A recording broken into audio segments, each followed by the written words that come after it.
we're talking about Now You See Me, Now You Don't. Up next on Geek Out SA. Do not attempt to adjust your YouTube video. We control the stream.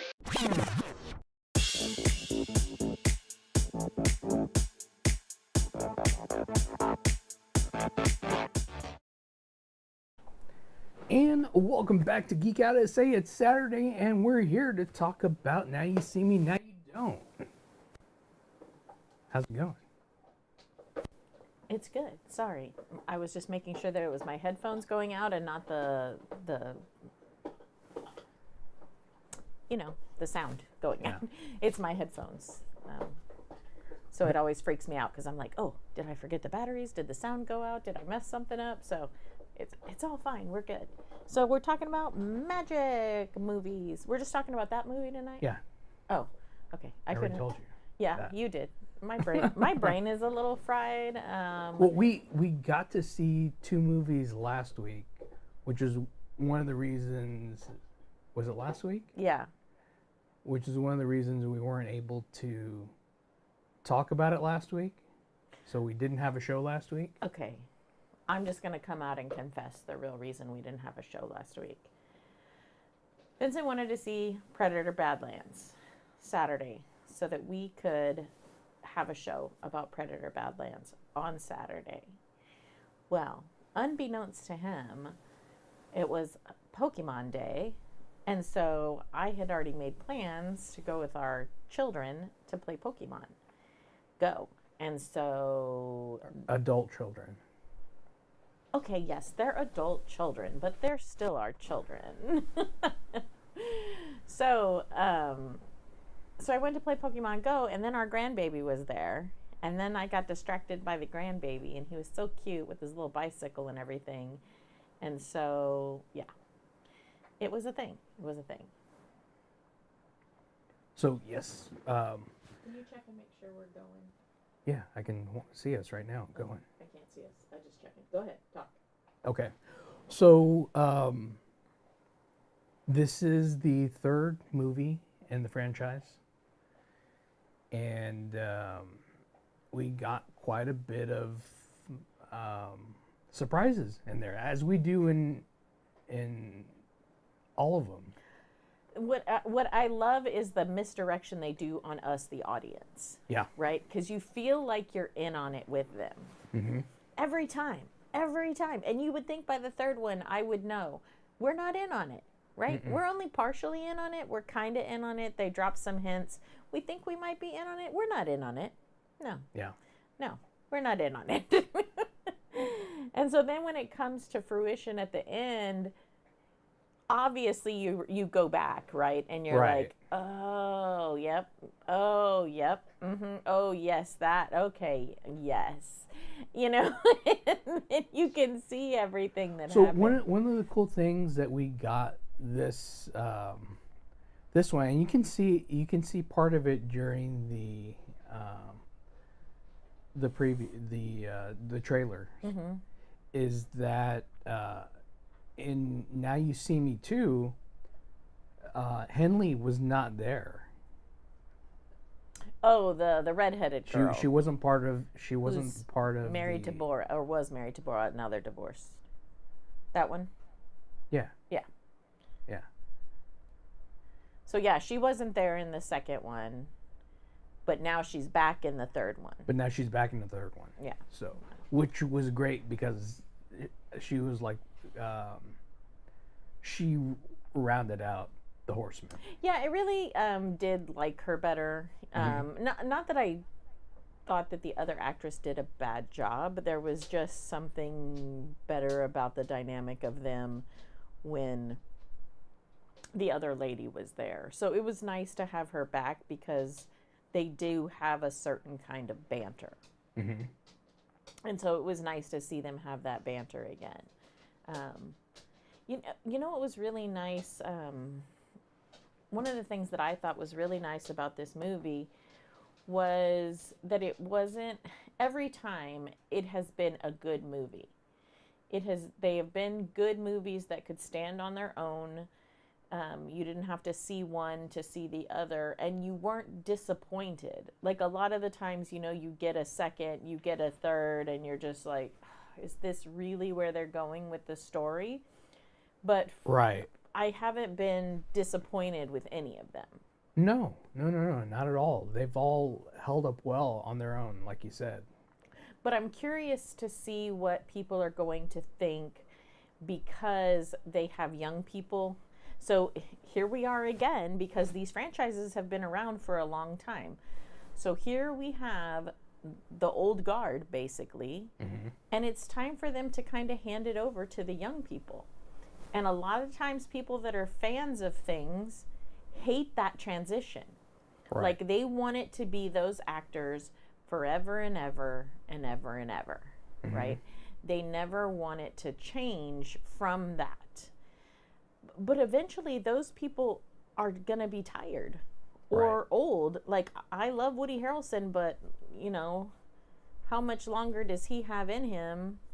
I mean, not that he's doing a whole lot of the fight scenes and stuff, but he does some of them. Right. He's a little bit older than we are. And so to some extent, he's eventually going to not want to have to do this kind of role. So you need to bring somebody in who's younger. And then, Morgan Freeman, he's going to have to step away eventually from behind the scenes. And you would think that they would make Jesse Eisenberg the one who's next in line behind the scenes. Right. Or he becomes the Hulk's character.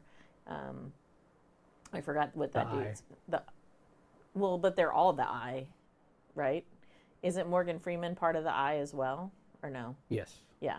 Yeah. But that dude But who like plays... upper. Yeah. So yeah, you would think eventually they would kind of move Jesse into it. They've already kind of explained away the little Franco boy. He's kind of in a rut, and he's like a cruise magician, Yeah. and so he's decided to kind of get out of the game. And then, Woody is an alcoholic, which seems about on brand for Woody. And and the little redheaded girl, she's, a mom and everything. So they've given us reasons why they've all split. Yeah, they had a fight and everything, but they've all kind of gone on and moved on with their done their own lives, thing. except for Jesse, right? He can't let go. He can't stop. Well, but he did stop because nobody knew where he was. Right, but that doesn't mean he stopped. Because he never really says. Right? Right. He never really says. But he's not out in the open, though. Right, no. Doing No, anything. he's not doing anything out in the open. And he hasn't, moved on to another career or done anything like that. So there's kind of this, I guess, connotation, right? That he's probably part of the Eye already, and he's out there doing some stuff on his own. Just not big, cinematic scheming type things like they do with the Four Horsemen. Right. Nothing that's just out there in your face trying to draw attention to these big baddies. The thing that I liked about the second movie that I didn't really get to see too much of is the process of building some of the tricks, some of the magic. Oh, really? I thought that they gave us a really good look at that. I felt like they showed, and a lot of it too, They show they're how moving they forward showed the how they tech. did it, but not how they came to it. What do you mean? I guess you lost me there. Like how they built the different props that they needed to do what they did. Well, but a lot of it was they were trying to show us that next level of tech. So it's like they have holograms and other things like that. And then at the end, when they show you, the truck and the machines and all of that, they show you that stuff. So I feel like there was less of them having to build as much stuff. They have to build the box, but they did show us them building the box and how it worked.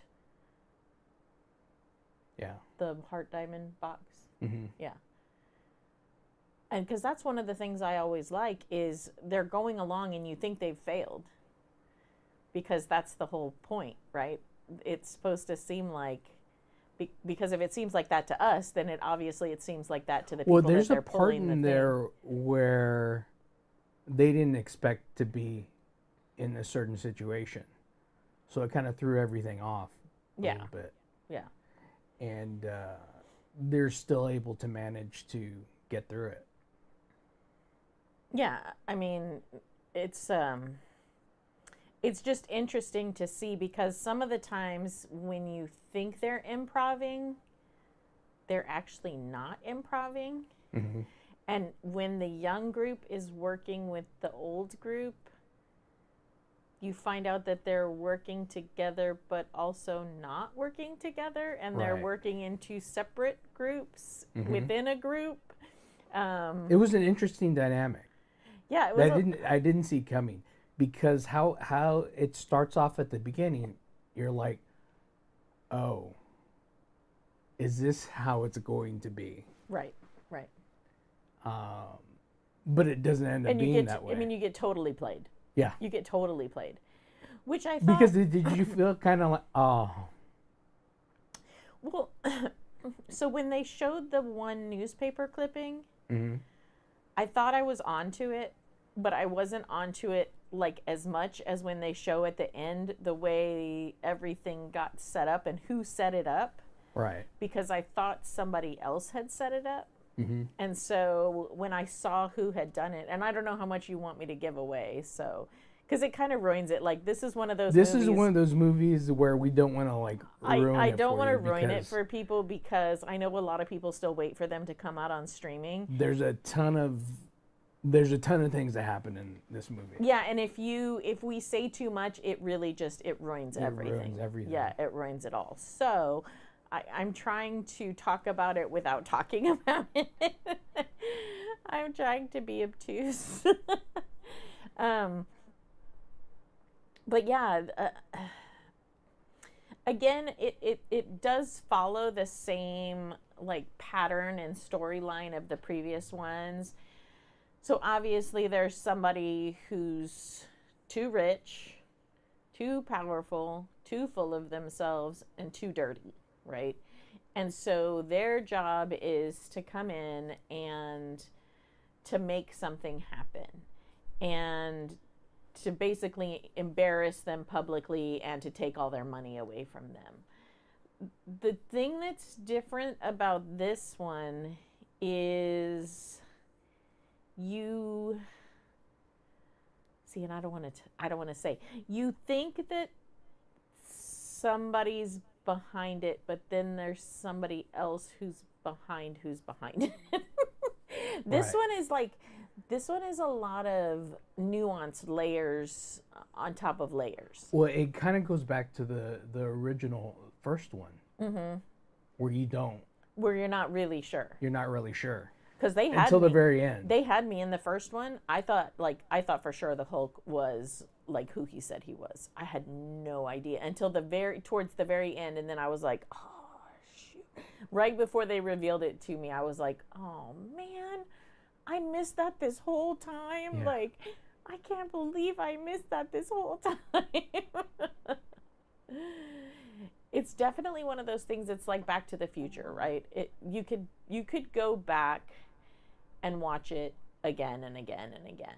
Right. Like, I think it's just fun. It's one of those things like Vincent and I, a lot of the times, and we started this when the kids were little, a lot of the times we do like movie marathons at home. So it'll be like, we're going to watch all of the Matrix movies. We're going to watch all of the Back to the Future movies. So I'm actually really looking forward to this. Star Wars movies. Huh? Gonna watch all of the Star Wars movies. Oh, well, yes. We've watched all of the Star Wars movies. We've done Harry Potter, you know. But those are lengthier. Those aren't a single day. 3 movies you can do in a day. The Yeah. ones that are super long, you cannot do in a day. But I'm definitely looking forward to this one coming out on streaming because that would be a fun day of just, you know, vegging on the couch, just snacks all day, just watching all 3 of them. Kind of back to back to see them again and see how they played out. Well, I have the first 2 in Blu-ray. Yeah, I know you do. I'm probably gonna get this one on Blu-ray too. You think so? Just It's so been I such a have it. long time, but yeah, it's amazing that we haven't gotten things. We used to get movie. You should see our movie collection. It's ridiculous, and we just don't really do that anymore. No. No, but there's certain movies that I will Yeah. buy just so I can have them, because sometimes you don't know when certain movies are gonna stay on the streaming services and then they go to rent only. And I was like, I don't want to pay for it again. Oh yeah, that's true. Yeah. But now I guess if you can also pay for it in the streaming service and you can own it that way. Right. But I don't know. I'm weird. I'm just like old. I feel like something's gonna happen to it if I just own it in the streaming service. Like if I physically own it, I just feel better about it. I don't know. It's really weird. So on a side note, because we've gone down this rabbit hole, like I really want to talk about the movie, but I'm struggling to talk about the movie without talking about the movie. Like I don't want to say too much. Yeah. But on a side note, did y'all know that Vincent used to do magic? Mm-hmm. Mm-hmm. Can you do the trick? Did you do it at the beginning and I missed it? I didn't do it at the beginning. You want to try it? I was going to. You wanna No, try I it? don't want to try it because it's not consistent. You haven't been It's consistent been with so it? long. Well, Oh, let me just see show if 'em, just show I'll 'em. see if I can try it. Okay, just show them. I'll put it on just Vince so they can see you. So Vincent used to do magic like a lot. Like when I was a younger teacher, he actually came to my school. It's on you, hun. I'm just talking while you're okay. focusing. Well, I'm setting up. Oh, okay. So get it off of you. Okay, I'll take the camera off of him for a minute. Well, it's completely sleight of hand. I know. So tell me when you're ready. So, But he used to come and he taught the boys magic, and our middle one, Zach, he really took to it. He really liked it. Right. He was into it. And they would do magic like at conventions and stuff for people. And Vincent would come to my class and do magic for my kids and stuff like that. So he used to do it, but he hasn't done it in a very long time. So he was trying it to prep for the show tonight. And so far, it's been about a 50-50 split. 50-50 yeah, split. he Yeah. gets it sometimes. Well, this wasn't one that I was particularly great at. Yeah. I got it to about 80%, but now it's been years since I've done anything sleight of hand. It's a lot harder to do. And I don't have like super long fingers either, so that makes things even more difficult. Yeah. So He was actually asking me, because there's some other tricks that don't take this kind of dexterity. It's a different kind of thing. And he was like, oh yeah, where's my magic? Dude, it is buried. He hasn't used it in such a long time. I have buried it in a thing inside of a thing. Like, and we're not getting to it anytime today. So he was like, okay. Are you ready to try it? yeah, Okay, here he goes. coming close. Okay. As you watch closely, you're going to miss everything. Watch. Yeah, Can't you didn't Can't do do it. So he did it. He did it before, and he gets it, and then all you see Like is that. the ace. Did you do it? Yeah. Nice. And so, yeah, it's a good trick. I mean, he used to really be able to do it. So maybe now that he's seen the movie, he's going to get back into the magic again and doing the magic and stuff.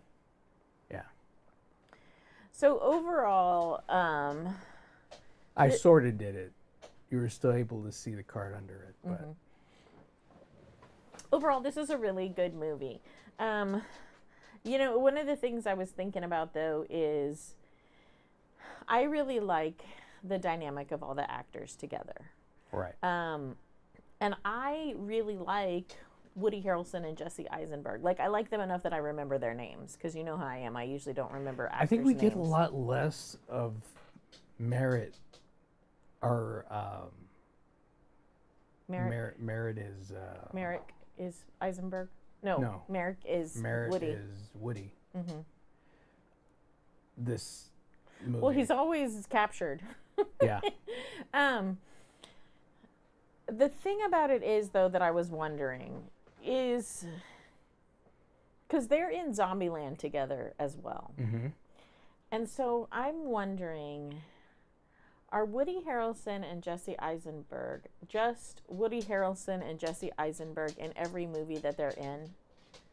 Like, they're just interchangeable. Like, it's like they're being themselves, right?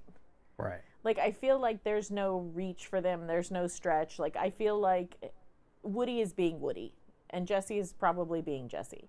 He just seems like he's probably kind of a jerk and kind of full of himself.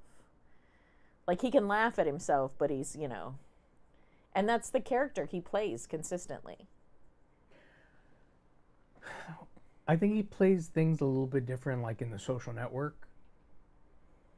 A little different. A little, but not much. Not by much. A little more tism in that role. Maybe. But yeah, usually he plays the same. I mean, in character. Superbad, he's himself.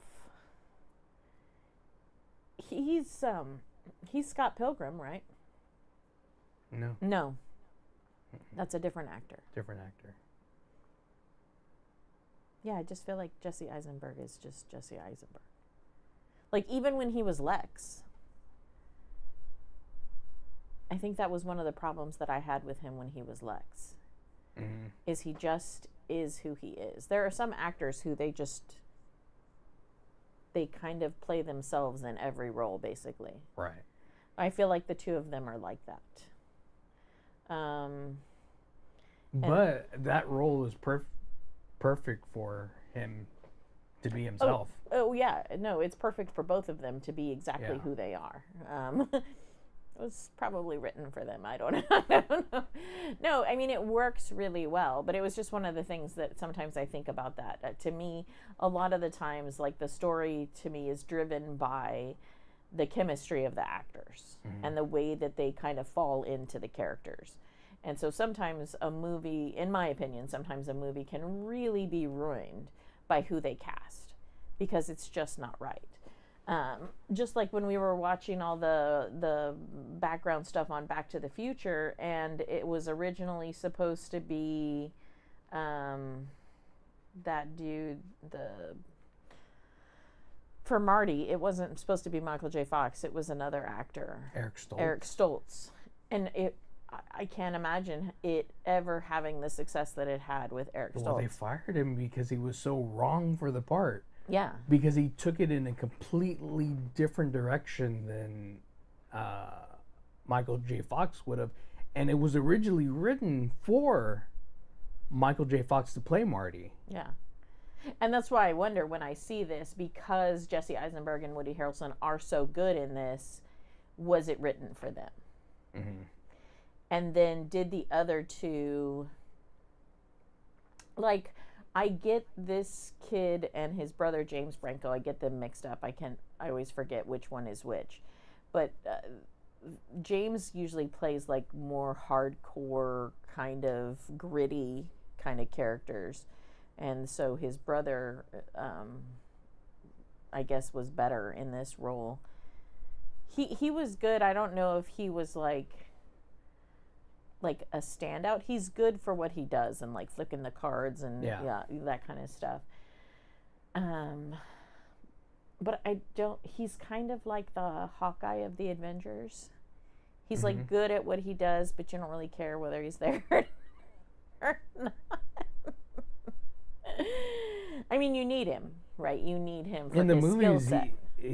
He was instrumental in a lot of the stuff that happened. He's instrumental, but he's like on the DL, right? It's like, I guess because Woody and Jesse have such but big I think it goes personalities. along with like it being magic, because you're not really supposed to know. Right, your eyes are not supposed to be on him because he's doing all this other stuff that you're not supposed to be watching, and that's why you're supposed to be watching Jesse and Woody, because they're supposed to be drawing the attention to themselves so that the other two can do what they need to do. That's why they're always saying the more you look, the more you'll miss. Yeah.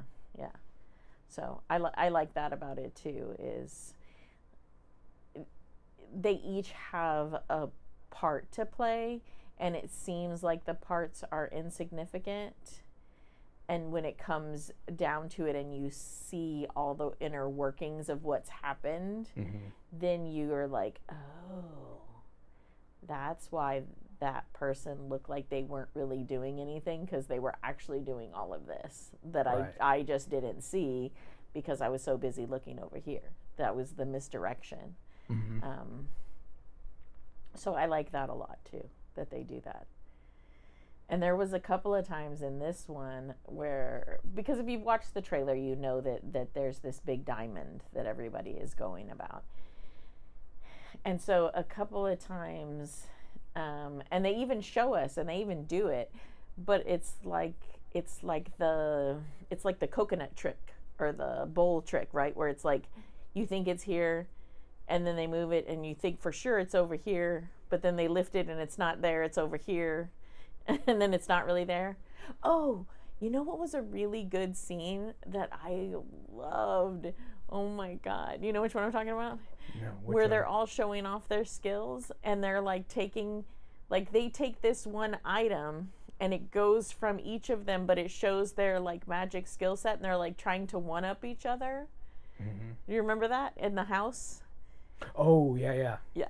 That's a super fun scene, because you get to see each of their skill sets, and you get to see how some of them have skill sets that are better than other people's, and they are one step ahead of other people.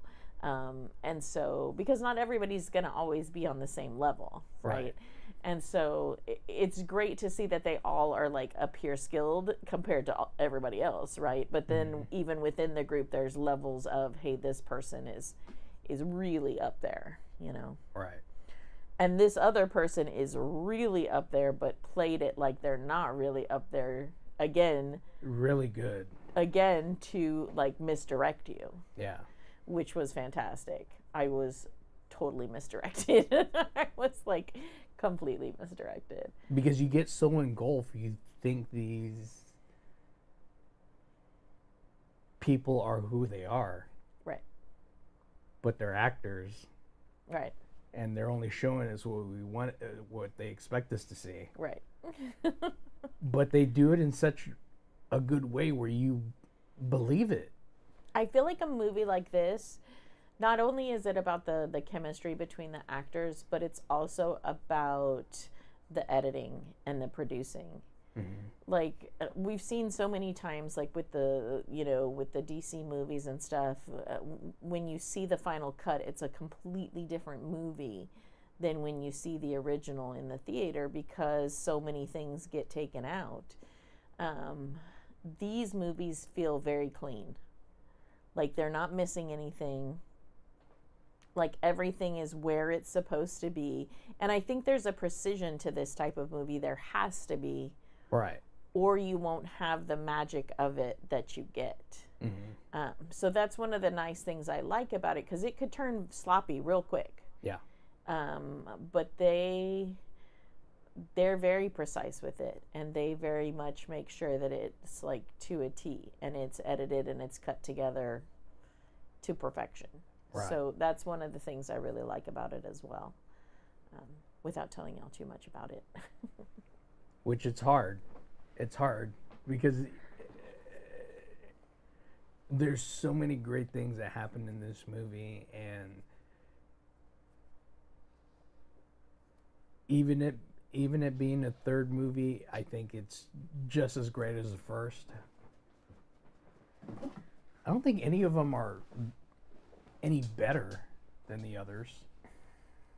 No, I think they're each good. Like even in the middle one, you know, the girl from the first one, Henley or Hadley or whatever her name is, Henley. She's not in the second one. Right. But even still, you like the skill set of the girl that's in the second one. And it's necessary for what they do in order to pull off what they pull off. Like, I really like the whole James Bond-esque type moments in the second one. Right. You know, so I think maybe we should watch them again. Well, so you told me something interesting, and there's something you told me that was on the queue up, but I hadn't seen anything about this, and I didn't see this when we went to the theater. So I think AMC and some other theaters got some popcorn buckets for Now You See Me, Now You Don't, which it's a popcorn bucket that does the trick of Now You See Me, Now You Don't. Is it going to give anything away if I show them these images? No, no, no, no. Okay. No. All right. So here's. The Q Up one. This one is the popcorn bucket as it is. Okay. The next one is the popcorn bucket as a magic trick. Yeah, it's like unfolded or whatever. Yeah. And then this third one kind of shows you how the trick works. I'm watching it right now. And there's not going to be any audio on this, so. It's weird. I still don't understand how it works. I watched the little video and I still don't get it, but it makes it look like it's like opens up and there's no popcorn in it, but the popcorn's in like a little. The popcorn is in the left on the left side. On the side. Well, that looks kind of fun. Yeah. Like I like that they've got all these themed popcorn buckets. They seem really fun, but also like where you it's can like store a pie all of them. piece on that, and it slides out like that when you open it.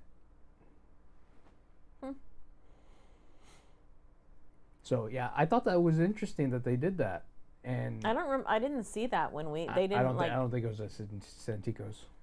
Oh, it was only AMC. Because a lot of the times when you go, they're pushing those, popcorn buckets and everything. Like, oh, don't you want this? Or you want this cup with this super straw That would have been a thing? cool one to have, though. Yeah, you would have wanted that one. Yeah. Yeah. That one was really cool. I wonder if they have any here at the AMC's here. I'll go check for you and get you a magic trick. So you can have magic tricks to do. And popcorn. You could just like take the sticker off. I'm sure it's just a sticker that has them on it, and you're like, I don't care about them anymore. But like, print your own sticker that looks like a bicycle deck, card deck, and stuff like that. So it looked fun. So that was interesting. I think next week we're either going to be talking about Predator Badlands. I feel like it'll be too late. I feel like people will be over Predator Badlands by the time we get to talk about it, because it'll be 2 weeks out. I don't know. We'll decide. We'll decide this week what we're going to talk about next week. Well, these all came out at the same time, so. Yeah, it's been a really good movie season so far. I've really liked a lot of what's been coming out. I've been really interested. The one in that it. we didn't get to watch was Running Man, the new Running Man. Or Tron. We haven't seen or that Tron. one. We haven't seen that one either. So, I'm curious to see both of those. Yeah. But yeah, I have a lot of stuff planned because we're off this week. So we'll see if we get to go see those or not. A lot of stuff planned. Look at his little face. He's like, no. All I'm agreeing to is smoking the turkey. That's it. Well, no, like I'm working on a lot of my crafting stuff. Like I'm making letters for my new great nephew for his bedroom. That's got to be done by Monday, though.